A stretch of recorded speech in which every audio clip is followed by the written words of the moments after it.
धर्म का कार्य होने लगता है, कोई व्यक्ति तपस्या करने लगता है, तो देवताओं को बड़ी चिंता हो जाती है। श्रीमद् भागवत की कथा जब सुखदेव जी परीक्षित को सुनाने जा रहे हैं, तो देवताओं के मन में हुआ कि नहीं, यह मनुष्यों के लिए नहीं, इसको तो हमें मिलना चाहिए। और बढ़िया स्वर्ग से अमृत का कलश लेकर के सुखदेव जी महाराज के पास पहुंचते हैं, दंडवत प्रणाम करके निवेदन करते हैं। अच्छा, हमारे आपके जीवन में जब कोई कभी मिलने ना आता हो या बहुत जल्दी कभी फोन भी नहीं करता हो, और ऐसा मनुष्य एकाएक एक दिन आ जाए और बड़ी मीठी मीठी बातें करे, यानी जितनी भी बातें हो सब आपकी हितैषी बन करके करे, तो समझ लो कुछ न कुछ विशेषता जरूर है। देवताओं ने सुखदेव जी को प्रणाम किया और प्रणाम करने के बाद कहते हैं कि हे सुखदेव महाराज, यह जो अमृत का कलश है ना, आप इसको ले लीजिए। आप कथा सुना रहे हैं परीक्षित जी को, क्यों वो कथा सुना रहे हैं? क्योंकि परीक्षित जी को श्राप लगा हुआ है कि आज के 7वें दिन परीक्षित जी मृत हो जाएंगे, और इनके मोक्ष के लिए आप यहाँ कथा सुना रहे हैं। अतः हे सुत जी, हे शुकाचार्य जी, अरे राजा परीक्षित को अमर कर दीजिए, और यह जो अमृत है ना, यह राजा परीक्षित को पिला दीजिए, और हमको यह श्रीमद् भागवत कथा दे दीजिए। यह जो कथा का आनंद है, सतचित जो आनंद है, वो हमको प्रदान कर दीजिए, ऐसा देवताओं ने कहा। सुखदेव महाराज पहले तो हाँ, बाद में चिंतन किया ये कैसे बात होगी। प्रपश्यामो वयं सर्वे श्रीमद्भागवतामृतम्,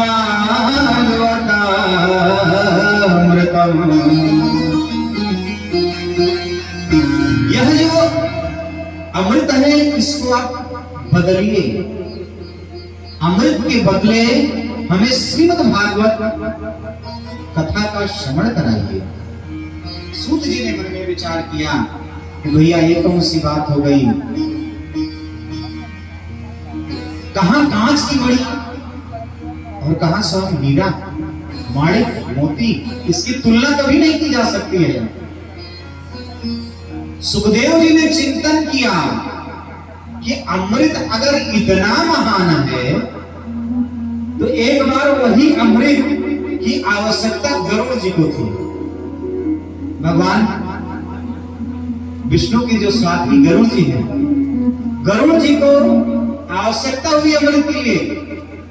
अमृत लेने के लिए गरुड़ जी स्वर्ग लोक को गए, तो यही देवताओं ने गरुड़ जी से युद्ध किया, लेने नहीं दिया। युद्ध में परास्त करके गरुड़ जी अमृत को लेकर के आए किसी तरह से। तो जब इतने प्रेम से युद्ध होने के बावजूद भी देवताओं ने उस अमृत को गरुड़ जी को नहीं दिया, तो ये श्रीमद् भागवत कथा पुराण को बदलने की बात कर रहे हैं। यह कैसा है? बहुत मंथन, बहुत विचार करने के बाद सुखदेव जी ने देवताओं को भगा दिया। भैया ना, अदला बदली समान रूप से होती है, अदला बदली समान रूप से होती है। इसीलिए पहले कहते थे समधि, पहले समधि कहते थे। सम माने बरोबर, अधि माने बुद्धि। जिन दो व्यक्तियों के समान रूप से बौद्धिक विचार आपस में मिलते हों, उन्हीं को समधि कहते हैं। आज है राव साहब, है कहीं समधि नहीं, आजकल हो गई है समधन। वैसे भी देखिए, पहले समधि समधि गले मिलते थे, आज समधे माने सीताराम, और समधि देखिए बढ़िया आपस में, उनका आपस में ही तालमेल ऐसा रहता है कि जितना वो कहेंगे वही लॉन्च होगा दोनों पक्ष में। तो समधि चले गए, अब आ गया है समधन। जिन दो विचारों में, दो मनुष्यों में ध्यान का हुआ हो जाए वही है समाधान। वैसे रिश्ते ज्यादा आजकल टिकते नहीं। सुखदेव जी ने विचार किया कि ये अमृत से बदल रहे हैं। अरे कहां अमृत और कहां श्रीमद् भागवत, नहीं दिया, भगा दिया उनको कि जाओ भैया। देवता लोग भागते भागते स्वर्ग लोक को गए। भगवान शिव जी से उस विषय में पूछा। भोलेनाथ ने कहा भैया ये महिमा आगे पूछो। विष्णु लोक को गए, ये महिमा आगे पूछो। ब्रह्मा जी के पास गए तो ब्रह्मा जी ने श्रीमद् भागवत के विषय में उस संपूर्ण कथा का मन ही मन चिंतन किया और उन्होंने स्वर्ग लोक के तराजू की एक पलड़े पर संपूर्ण गीता, अनादि पुराण, व्याकरण, छंद, शास्त्र सब कुछ रख दिया और एक पलड़े पर श्रीमद् भागवत रख दिया। लेकिन देखते क्या है कि जो श्रीमद् भागवत पुराण है उसका पलड़ा भारी है और बाकी सब छोटे हैं। बोलिए श्रीमद् भागवत महापुराण की जय हो। इस महिमा का बखान करते हुए श्री सुखदेव जी महाराज बताते हैं राजा परीक्षित को। तो जब उस अमृत का तात्पर्य यहां तक हुआ तो ऐसे कैसे बदला जा सकता है। सौनक जी ने कहा कि महाराज कुछ विशेष आगे की कथा। बोले हाँ, एक इतिहास, एक कथा मैं आपको सुनाता हूं, सुनिए। एक समय की बात है, नारद जी घूमते घूमते उत्तराखंड पहुंचे, बद्री विशाल पहुंचे। उद्देश्य क्या था? भगवान बद्री विशाल का दर्शन करना। लेकिन वह निराशजनक होकर के जा रहे थे तो वहां पर भगवत की चर्चा, भगवत की कथा और भगवत जो प्रेमी हैं चार, सनक, सनंदन, सनातन और सनत कुमार, चारों भी बैठे हुए थे। अच्छा, ये 5 ही वर्ष के हैं। आज से अनंत तक आगे की कथा में मिलेगी कि सृष्टि में सर्वप्रथम इन्हीं का निर्माण हुआ, यही आए थे। आज से हैं, अनंत से हैं, सनक, सनंदन, सनत कुमार, ये 4 भाई हैं, 5 वर्ष के हैं और सब एक से एक विद्वान है, कोई किसी से कम नहीं है। कल हमने चर्चा भी किया था कि देखिए धर्मागरपुर में सनक, सनंदन, सनातन, सनत कुमार, वे 5 भी तो आ सकते थे, पंचम वेद में रहा, लेकिन 4 ही तात्पर्य यही है। यजमान का कल्याण करना, सर्वे भवन्तु सुखिनः, सर्वे सन्तु निरामयाः, सब सुखी हो। यजमान का कल्याण हुए हैं। क्यों आए हैं? यजमान की यहाँ यज्ञ करने, उनको पितरों को कल्याण करने के लिए, उनके संपूर्ण परिवार को प्रसन्न और सुखमय बनाने के लिए।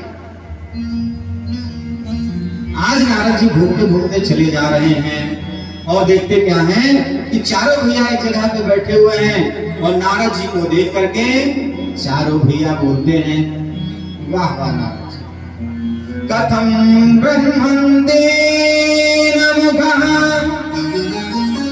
कुतस्यन्ता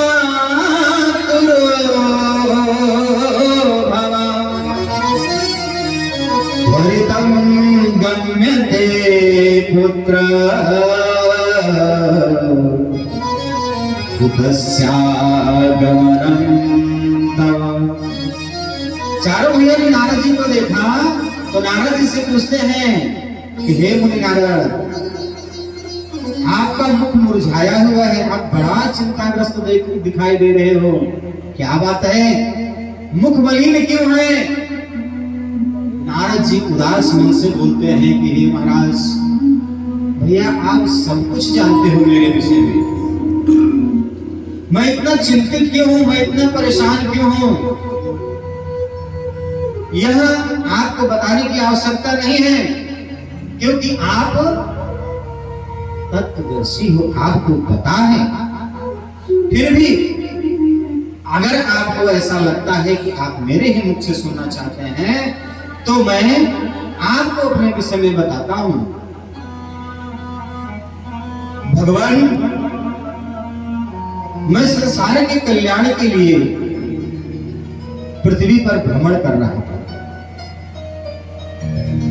भगवान के द्वारा इस सृष्टि का मैं भ्रमण कर रहा था, लेकिन मैंने देखा मैं उस ब्रह्मांड पे हर एक जगह गया। पुष्करम च प्रयागम च काशी गोदावरी तथा। नारद जी बताते हैं कि मैं पुष्कर गया, काशी गया, गोदावरी गया, नाथ जी गया, श्रीरंगनाथ जी गया, लेकिन मेरे मन को शांति कहीं नहीं प्राप्त हुई। सत्यम नास्ति तपः शौचम दया दानम विद्यते। प्रभु मैं हर एक जगह है, लेकिन सत्य कहीं नहीं है, दया कहीं नहीं है, दान कहीं नहीं है। और यह जो असत्य है ना, नहीं असत्य सम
नारद जी बिल्कुल सत्य कह रहे हैं। और यह जो कथा है ना, ये हमारे आपके ही ऊपर, अगर इस कथा में अपने आप को ढूंढेंगे ना, तो ऐसा लगेगा कि हमारे आपके जीवन में ही यही है।